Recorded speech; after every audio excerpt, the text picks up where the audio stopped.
რას ეძახიან ბაზალტს და რატომ არის ის დედამიწის ერთ-ერთი ყველაზე მნიშვნელოვანი ქანი? დღეს გავიგებთ, როგორ იბადება ბაზალტი ვულკანის გულში. ბაზალტი წარმოიქმნება მაგმიდან, რომელიც მდნარი ქანის მასაა დედამიწის შიგნიდან. როცა ეს მაგმა ამოდის ზედაპირზე და სწრაფად ცივდება, ყალიბდება ბაზალტი. სწრაფი გაცივება არ აძლევს კრისტალებს დროს გასაზრდელად, ამიტომ ის მუქი და მკვრივია. ბაზალტი შედგება ძირითადად პლაგიოკლაზის, პიროქსენის და ოლივინისგან. ამ მინერალებმა მისცეს ბაზალტს გამძლეობა და მუქი ფერი. ხშირად ბაზალტი იშლება სვეტებად, ამ სვეტებს აქვს იდეალური გეომეტრია. ეს იქნება გაცივებისას ტემპერატურის თანაბარი ვარდნის შედეგად.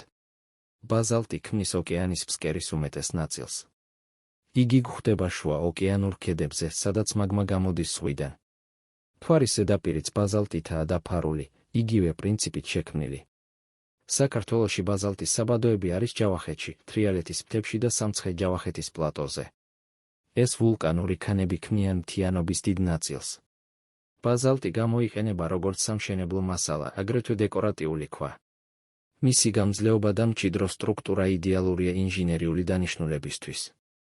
ბაზალტი, ქანი, რომელმაც შექმნა ჩვენი პლანეტის საფუძველი. თუ გინდა უკეთ გაიგო, როგორ მუშაობს დედამიწა, გამოიწერე გეოკორი.